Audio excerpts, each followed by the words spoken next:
नमस्कार, the red mic में आपका स्वागत है। मैं हूं संकेत उपाध्याय। केंद्र सरकार ने एकदम से बहुत आपत्ति करने के बाद भी डायरेक्टली और इनडायरेक्टली दोनों ही तरीके से, चाहे आरएसएस हो चाहे केंद्र सरकार हो, कास्ट सेंसस को लेकर के कभी भी अपनी स्थिति एकदम स्पष्ट नहीं की।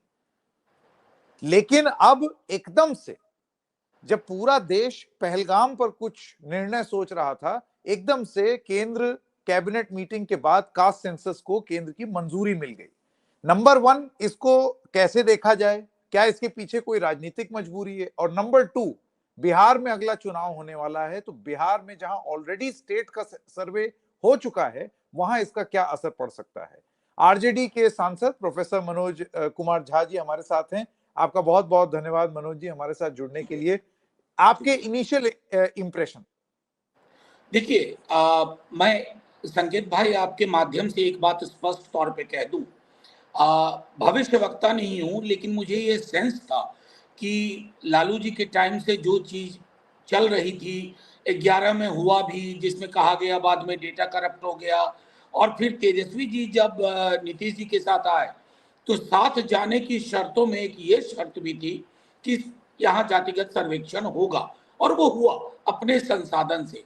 तो 31 जुलाई संभवतः 2024 को हंस पत्रिका के एक कार्यक्रम में मैंने कहा था कि इसी सरकार को कास्ट सेंसस कराना होगा। महत्वपूर्ण क्या है ना कि अगर आप देखें कि सामाजिक रूप से, सामाजिक चेतना के स्तर पर कोई विचार अगर प्रभावशाली विचार बन करके पॉलिटिकल स्पेक्ट्रम के आगे जा करके हर किसी को इम्पैक्ट कर रहा है, उद्वेलित कर रहा है, तो उस आइडिया को आप खारिज नहीं कर सकते। बल्कि कई टेलीविजन एंकर, बीजेपी के बड़े बड़े मंत्री और नेता कहते थे कि कास्ट सेंसस करने से जातिवाद बढ़ जाएगा। ये मूर्खता के अलावा कुछ नहीं था। जिनकी सोशियोलॉजिकल, एंथ्रोपोलॉजिकल समझ नहीं होगी समाज के बारे में, और आज वो क्या कहेंगे, क्योंकि आज अगर नरेंद्र मोदी जी की सरकार ने ये निर्णय लिया है तो मैं सिर्फ ये कहूंगा कि ये उस आइडिया की जीत है जो 78-79 से चलते चलते एक बहुत परिपक्व स्टेज पे पहुंच गई थी। लालू जी, मुलायम सिंह जी, शरद यादव जी, इवन मैं बीजेपी के गोपीनाथ मुंडे जी का नाम लूंगा, और बाद में बिहार में तेजस्वी जी ने। तो मैं समझता हूं उस धारा, उस बहुजन धारा को आज एक दिशा मिली है, जिसको एक शब्द में कहूं तो बंद मुट्ठी ने ताकत दिखा दी। मनोज जी, मैं आपसे ये जानना चाहता हूं, अभी बहुत सारे आज हमने लोगों से बात की, उनमें से एक नीरजा चौधरी जी भी थी जिनका ये कहना था कि ये एकदम से रिलीजियस बेस्ड पॉलिटिक्स से वापस कास्ट बेस्ड पॉलिटिक्स में जाना शायद इस तरफ इशारा कर रहा है कि बीजेपी के इंटरनल कैलकुलेशन में उनको ये समझ में आ रहा है कि वो जो डिविडेंड्स मिल सकते हैं रिलीजन बेस्ड पॉलिटिक्स के, वो अब नहीं मिलेंगे, और इस वजह से अगर पोजीशन चेंज करनी है तो कर दो। देखिए, नीरजा जी जो कह रही हैं उनकी अपनी समझ होगी। मेरा सिर्फ ये कहना है कि उन्होंने रिलीजन बेस्ड भी नहीं किया, रिलीजन को कॉकटेल बनाने की कोशिश की। हिंदुत्व और हिंदू धर्म में इतना तो फर्क है जो हम आप समझते हैं। मैं बार बार एक उदाहरण देता हूं कि हिंदू धर्म अपनी तमाम बाकी धर्मों की तरह तमाम विसंगतियों, खूबियों, खामियों के बावजूद महासागर है। हिंदुत्व तालाब है। तालाब और महासागर, देखिए हर तरह की राजनीति का एक थ्रेशोल्ड होता है, वो थ्रेशोल्ड पहुंच रहा है। मैं एक उदाहरण दूं, इसको कोई अलग दृष्टिकोण से ना ले। वक्त को लेकर के पूरे देश में एक आध जगह को छोड़ करके जो एक परिपक्व विरोध हो रहा है, उसमें सरकार को एक झटका भी लगा है।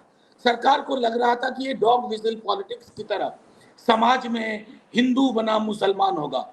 लोगों ने इसको हिंदुस्तानियत और संविधान के दायरे में इस पर प्रतिरोध जारी रखा, न्यायालय में भी, सदन में भी, और आज जहां मैं बैठा हूं अररिया में, वहां भी लोगों ने हिंदुस्तानी पहचान को लेकर के इस संघर्ष को आगे बढ़ाया।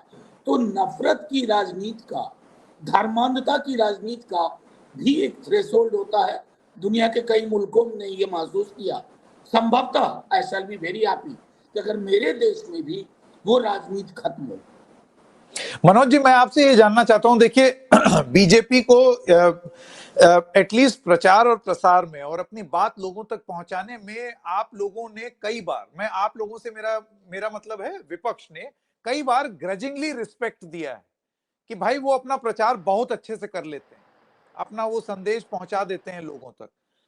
ये लड़ाई जैसे कि आप बोल रहे हैं सामाजिक न्याय की और कास्ट सेंसस की, आपके नेता, आपकी पार्टी कांग्रेस, लेकिन अब जब ये केंद्र सरकार करेगी तो बिहार के चुनाव से एकदम पहले एक बड़ा संदेश, और वो बहुत ऑब्वियस है कि वो संदेश जाएगा कि बीजेपी और नरेंद्र मोदी करवा रहे हैं।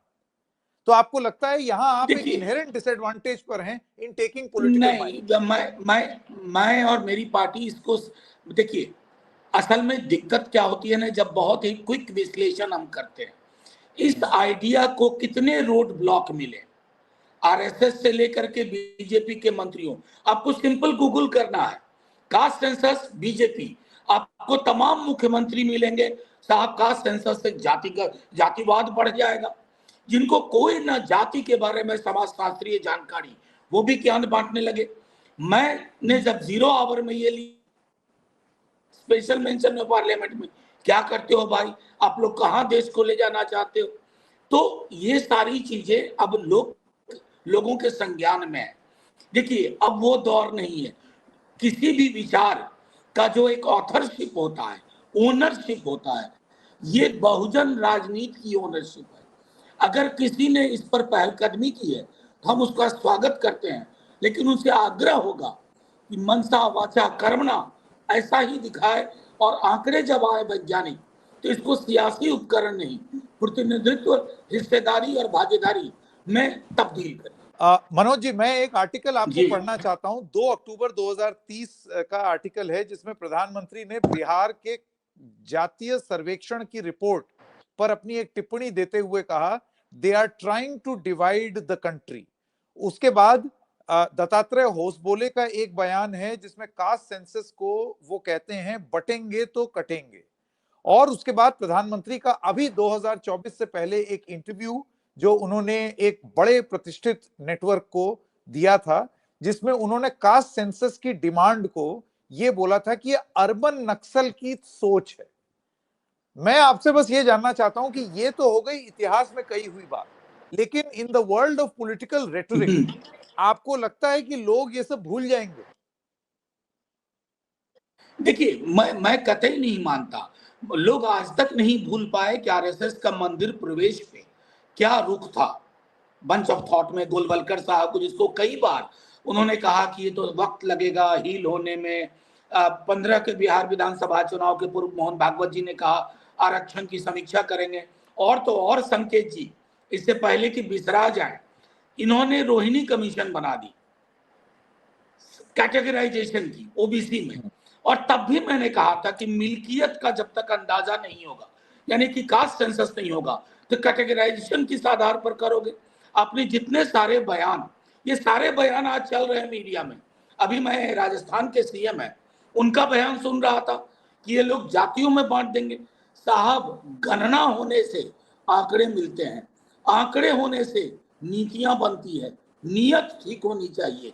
और मुझको लगता है कि अगर इतने विरोधाभासी बयान के बाद प्रधानमंत्री जी को इस बहुजन धारा के समक्ष, बहुजन विचार के समक्ष नतमस्तक होना पड़ा है, तो ये इस विचार की जीत है, ये उन लोगों की जीत है जो लगातार बीते 30 वर्षों से इन मुद्दों को उठाते रहे। बिहार में इसका क्या असर होगा मनोज जी? चुनाव होने वाला है। मैं एक बात संकेत जी, मैं एक बात स्पष्ट तौर पे कहूं, जब हम सरकार में नहीं थे, हार गए, तब भी ये हमारा विचार था। अभी हम चुनाव लड़ रहे हैं, मैं बार बार कह रहा हूं कि ओनरशिप किसी भी वैचारिकी का जो होता है, उसकी डकैती संभव नहीं है, उसकी चोरी संभव नहीं है। हाँ, हमें कोई दिक्कत नहीं। प्रधानमंत्री जी, उनकी पार्टी को अगर आज ये समझ में आया तो एक थैंक यू नोट तो वह कम से कम, स्वर्गीय मुलायम सिंह जी इस दुनिया में नहीं है, शरद यादव जी स्वर्गीय दुनिया में नहीं है, लालू जी को एक थैंक यू नोट भेज दें। तेजस्वी जी उनसे बहुत जूनियर है, अभी बिहार में नेतृत्व कर रहे हैं महागठबंधन का, उनको एक थैंक यू नोट भेज दें। राजनीति में इतनी शालीनता और इतना हृदय विशाल होना चाहिए। अब देखते हैं ये होगा या नहीं, थैंक यू बोलेंगे या नहीं, वो तो शायद आपको भी ये जवाब मालूम है और मुझे भी। लेकिन देखते हैं इसका असर बिहार पर क्या होता है। जाते-जाते मेरा मेरा आखिरी सवाल आपसे ये है, ये तो हमने बिहार की बात कर दी। आप कह रहे हैं कि आइडिया की ओनरशिप है। इसका इम्पैक्ट मनोज जी, एक तो होता है सर्वे करवा लेना, सेंसस करवा लेना। सेंसस करवा करके आप अचीव क्या करना चाहते हैं, और मैं पॉलिटिकल अचीवमेंट्स की बात नहीं कर रहा, मैं सोसाइटल अचीवमेंट्स की बात कर रहा हूं। इससे क्या बदलाव आएगा? बिल्कुल, बिल्कुल। देखिए संकेत जी, आपको मैं सिर्फ एक बात बताऊं, मंडल कमीशन की तकरीबन 85% रिकमेंडेशन आज तक लागू नहीं हुई। बहुत सारी उसमें चीज है, लैंड ओनरशिप को लेके, एंटरप्रेन्योरशिप को लेकर के, लेकिन आरक्षण को लेकर के जो हुआ संकेत जी, एक बदलाव आया। जितने संस्थान हैं उनका एक रेनबो कैरेक्टर हुआ, इंद्रधनुषी स्वरूप हुआ। अभी भी जब बिहार का सर्वेक्षण किया था हमने, तो कई लोगों ने कहा हम इतने कम क्यों हैं, और मैंने तफसील से कई अवसरों पर विजिबिलिटी और न्यूमेरिकल स्ट्रेंथ का फर्क समझाया था। तो वो जो हमारी संस्थाएं हैं, विश्वविद्यालय, महाविद्यालय, तमाम जगह है, उनके उनके उनके चरित्र में, उनके आरूप प्रारूप में एक बदलाव आएगा।